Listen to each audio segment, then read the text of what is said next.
Kalau dari perspektif psikologi kan berarti Pak Jokowi merasa tidak aman, tidak secure ya. kalau dia sudah tidak berkuasa. Karena itu dia perlu siapkan putra mahkota yang melindungi itu, kira-kira gitu. Perlu memastikan bahwa yang akan menggantikan dia akan melindungi dia. Iya. Tuh.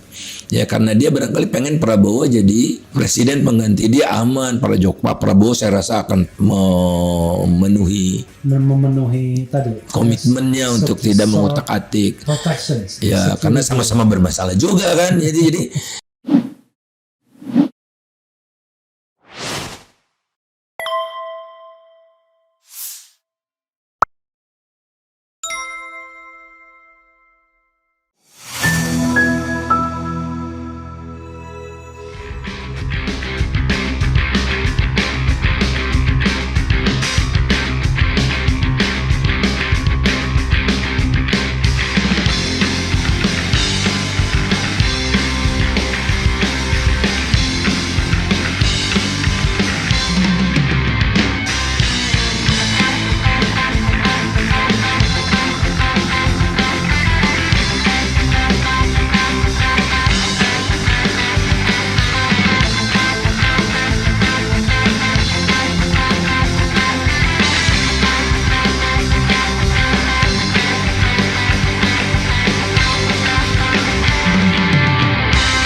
Jadi saya kan punya hipotesa ya sebenarnya. Ya mbok ya Presiden Jokowi 2 tahun terakhir ini mikirkan legasi yang baik aja, nggak usah mikirin politik. Kan too much politik dia. Sudah 2 periode tapi masih berpikir nantilah komando saya mau pilih siapa di 2024. Jadi yang dipikirin dia kan masih begitu. Dia membiarkan misalnya menteri-menterinya bermain politik. Let's say lah misalnya Menteri BUMN kan kentara banget tuh anunya menggunakan BUMN untuk politik kan, dan juga ketua umum partai politik. Padahal kan mbok ya dia minta, ya udah saya membutuhkan orang yang full konsentrasi kerja karena saya ingin meninggalkan legacy yang baik. Saya tidak akan mikir siapa yang akan menjadi presiden Indonesia. Yang penting saya siapkan saja field yang baik, ya kan? Jadi yang terpilih akan orang yang baik, tapi saya mau mempersiapkan ekonomi yang jauh lebih baik. Kan gitu aja harusnya. Tapi kan ini kan nggak kita lihat tuh political seperti masih mikirin putra mahkota, tidak peduli dengan menteri-menterinya yang tidak konsentrasi penuh untuk bekerja. Lalu apa yang mau yang diharapkan gitu? Kan kita bingung jadinya kan? Dia mau mengharapkan apa? Padahal dia kan in powernya sekarang. Apa setelah tidak di power lagi dia masih merasa secure atau apa? Kalau dari perspektif psikologi kan berarti Pak Jokowi merasa tidak aman, tidak secure ya.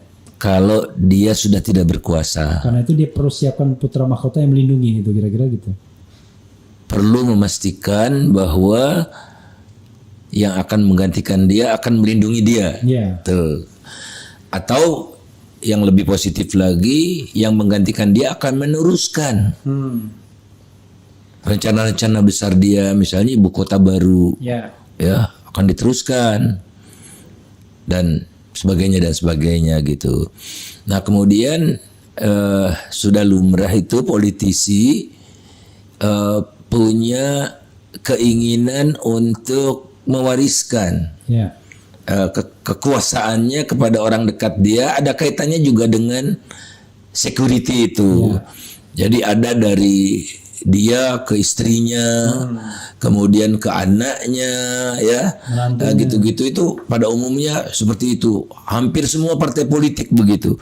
Lihat Bu Mega, lihat Pak Amin Rais, lihat Pak Surya Paloh, Golkar aja yang saya nggak dengar lah ya, Golkar, P3 juga nggak tahu. Tapi pada umumnya begitu. Iya. Jadi seperti perusahaan keluarga gitu, firma keluarga gitu, partai itu. Nah, itu akan kandas kalau saya tidak punya pengaruh lagi, karena kalau saya tidak jadi presiden saya udah nggak punya pengaruh.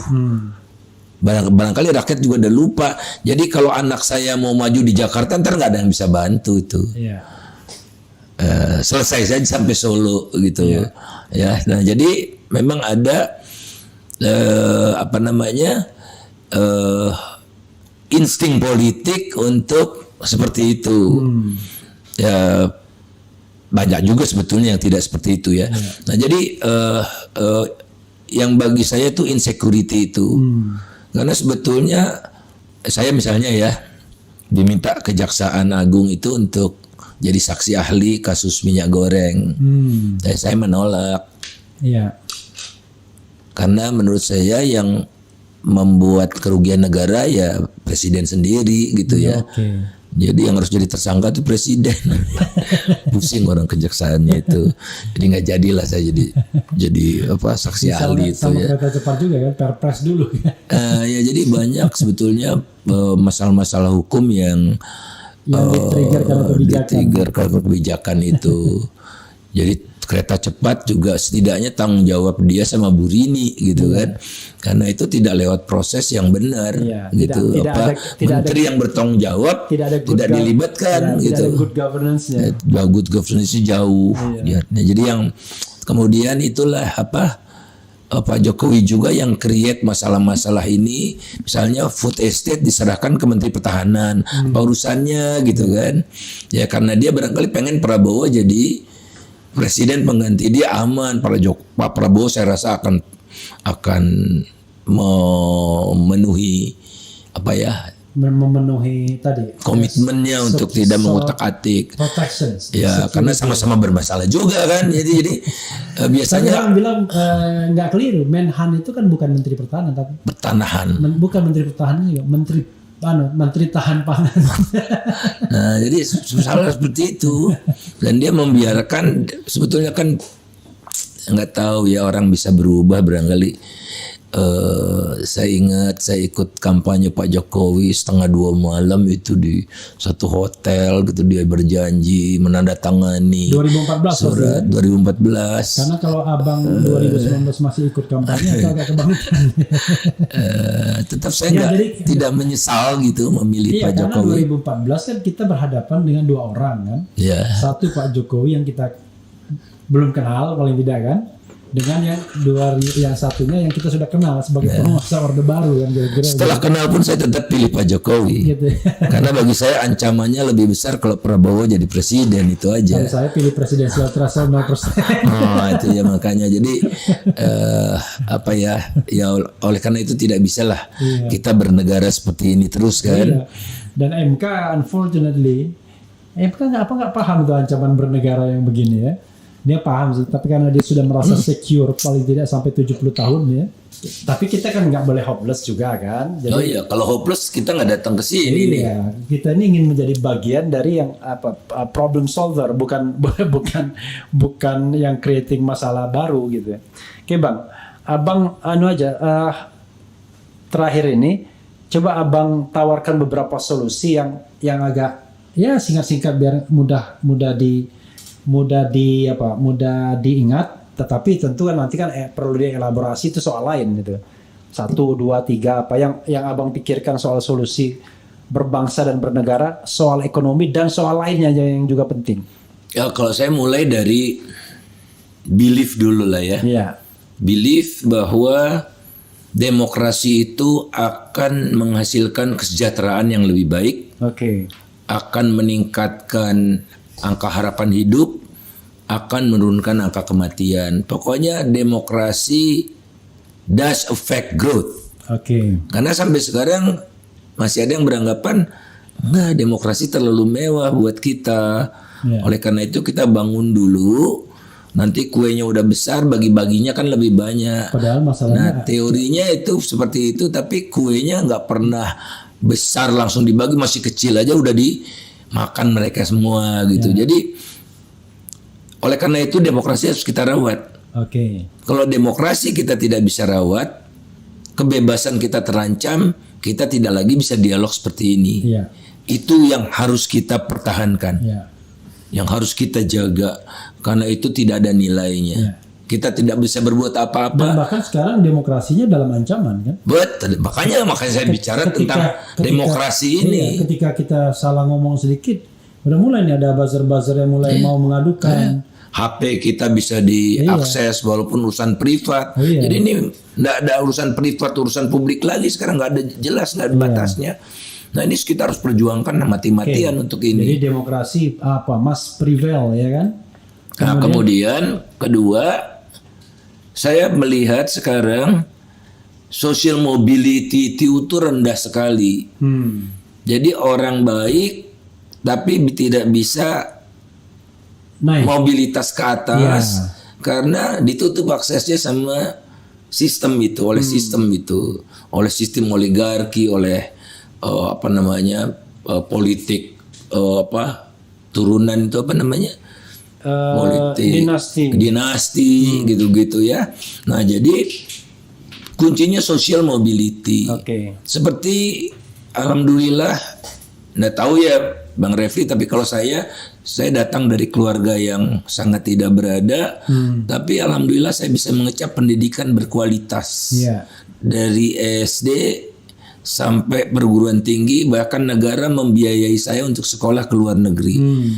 Kalau saya tidak diberikan akses, saya barangkali udah. Tapi abang kan orang Jakarta dari kecil, enggak kampung. Iya Jakarta. Ya penting, saya orang Palembang. Ya, saya lebih kampung maksudnya. Untuk saya dapat akses pendidikan yang baik juga. Kemudian kesehatan kan. Iya. Saya kalau nggak salah waktu itu kan di sini kan penuh dengan bekas vaksin-vaksin itu kan. Kemudian puskesmas didirikan, segala macam sehingga aksesnya. Kalau dulu kan saya sunat aja di RSCM, coba sunat di RSCM kan udah kebangetan kan. Ya, karena nggak tahu kenapa saya sunat di RSCM, karena puskesmas belum ada kan. Kalau sekarang kan sunat hitan maksud saya itu, ya aksesnya terbuka, tidak harus bayar mahal gitu, sehingga semiskin-miskinnya orang tua saya masih bisa dia untuk paling nggak bayar SPP-nya gitu ya. Kalau sehari-harinya ya saya ikut survei gitu-gitu ya, mesti dapat uang saku gitu. Nah ini yang saya lihat makin susah. Karena dulu itu tidak ada yang namanya berbagai macam jalur itu masuk perguruan tinggi. Satu aja si Penmaru. Iya, nggak lulus sudah. Udah. Kalau sekarang, masya Allah. Jadi yang jalur kompetitif itu makin sedikit, yang ada jalur ruang. Berani bayar berapa? Ada jalur internasional, jalur macam-macam Dulu itu ya. kalau orang mau masuk perguruan tinggi Big Five di Jawa kan, ITB, UI, UGM itu.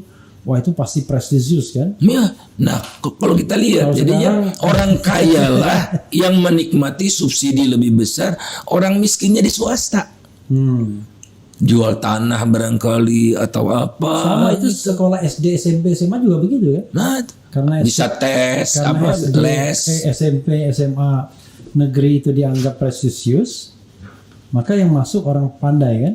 Dan rata-rata kelas menengah ke atas, yang miskinnya ke swasta suruh bayar. Saya masuk SMA misalnya ya, SMA Negeri 3 Teladan namanya itu di Setiabudi, 0 nggak bayar apa-apa, 0 cuman bayar SPP bulanan aja gitu, nggak ada pungutan macem-macem itu, nggak ada. Seragam tapi sekarang, adakan sendiri. Sekarang sudah dijual juga kursinya gitu. Nah, padahal dulu APBN kita masih sedikit, kita masih miskin, itu kan matter of commitment kan. Nah ini, jadi mobilitas ini kemudian saya punya keyakinan bahwa generasi Gen Z ini, Gen Z kan kira-kira 20% ya, ditambah post Gen Z, itu yang umurnya masih di bawah 9 tahun sekarang ini kan ujung tombak untuk menghadapi 2045 nih. Ya. Kita jadi ulang tahun emas beneran gitu atau kita masih terseok-seok gini. Nah itu kalau saya lihat value-nya udah mulai berubah. Jadi misalnya ya kita melanggar lalu lintas gitu atau supir kita diingatkan tuh sama mereka. Iya, iya. Kemudian kalau ada keganjilan gitu ya, orang tuanya pegawai negeri tapi kok mobilnya banyak, rumahnya banyak, ayah korupsi ya, itu bisa anak sekarang bilang gitu tuh. Jadi ada kontrol sosial, jadi social control yang lebih baik akan menciptakan generasi yang lebih baik. Dia tidak akan nyogok polisi, dia akan berargumen kepada polisi salah saya apa. Kalau dia salah, ya dia bayar gitu ya, bayar resmi. Kalau dia tidak salah tapi dinyalakan, dia akan perkarakan itu. Jadi akan muncul generasi ini. Nah generasi ini sekarang barangkali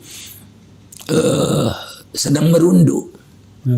Mereka tidak mau langsung berhadapan dengan medan yang berat ini. Jadi mereka undur diri, mereka hijrah dulu, mencari arena yang tidak menghadapi masalah-masalah seperti itu. Tapi suatu ketika kalau di call mereka akan berjuang demi Ibu Pertiwi.